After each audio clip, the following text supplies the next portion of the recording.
If you have nail polish, you will get expelled, you will get suspended from school. If you like show your hair, you will get reprimanded. I never went on a school trip because I did not want to pray at school. They will drag you, humiliate you. If you resist, beat you up and throw you in a van, kidnap you, and then done. Boom.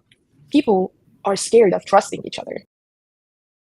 Growing up as a Muslim person in Iran, let's think about being a child in Iran or being an early teenager, learning all of the values that you learn about your country and your nation and so on in school. How is it in Iran? Are you from a very early age indoctrinated into putting the Islamic Revolution, the Islamic Republic above everything else and basically dedicating your life to it? What are some of the propaganda things that you are taught as a child? So being born in a Muslim country is one story. And then being born in a Muslim family in a Muslim country is a whole different level, because it's not only the government that is enforcing some beliefs and rules on you, it's also a Muslim family that is now in your private space, in your private life, and you can barely hide anything from, and they are also enforcing some rules. We start practicing Islam in very early age. For example, we start elementary school having a dress code for girls, having to follow a dress code, wearing hijab, but then Muslim families also send their kids to a more strict schools that enforce like another level of dress code, like wear hijab, more strict, you have to wear this like abaya and like all of that together. It's not that other schools don't have to, it's just like different levels, and if you don't follow a dress code in Iran, they will kick you out of every institution that you're in. You cannot enter certain institutions, certain buildings, if you are not following a dress code. So that starts at 7 years old.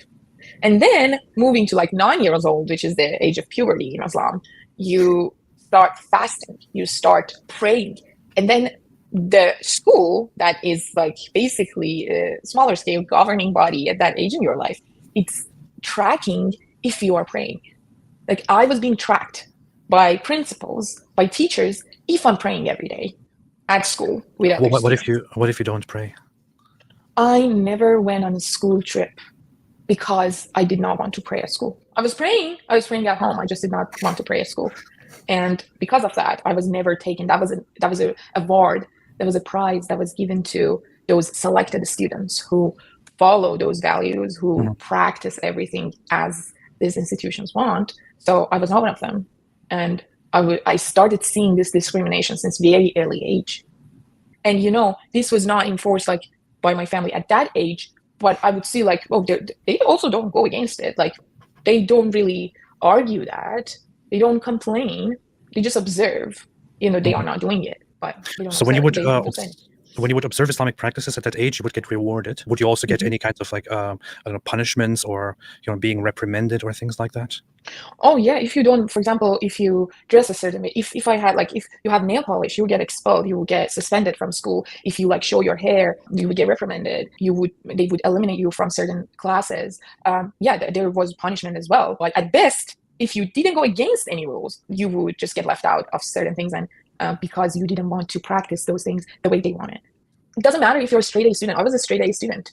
I was the best student at my school, but still I would be reprimanded again and over again just for not following it the exact same way I wanted to. And then there is this very strong and ongoing everyday indoctrination at school by teachers, by textbook. Like I've shown some examples of the textbook that we had that would basically show any other group other than Muslims is evil in different levels. Well, Jews are this like, oh, wow, they are the different level of evil. But then everyone that is not exactly Muslim, even in the same branch of Islam that they wanted to, is evil. Did you learn, has to be punished. As a woman, you were not allowed to go outside officially without wearing the hijab, right? Yes. So it's the rule, if you appear in public without hijab and authorities see you, they have the right to arrest you and take you, like you go to jail. You might get like really severe sentences depending on what you were wearing and things like that. How connected your family is to the government, obviously. That is also a thing. That is the rule of law. You cannot appear in public without a job. They really enforce it in institutional scale. In a campus level, it's this huge campus. And it has this small doors. First of all, separate doors for man and woman. You go in, there's this woman wearing this hijab and this chador, abaya, black head to toe, and is looking at you up and down, one by one. We go in, looks down. Oh, you are wearing we would wear this like long dresses, let's say. We're supposed to cover our arms up to the wrist. and then be under the knee, like as long it has to cover. And if it's any shorter, oh, get out. You get kicked out. That day, you're not allowed into school until you go back home and change. Oh, you have nail polish. Get out. You're showing too much hair. Cover it. If you don't, get out. If you're not doing what they want you to do, you're not covering the way they like it, oh, you're arrested. And you see videos of it. And then the arresting process is not like, oh, yeah, let's go. We need to have a chat. No. They will drag you, humiliate you. If you resist, beat you up, and throw you in a van, kidnap you, and then done. Boom.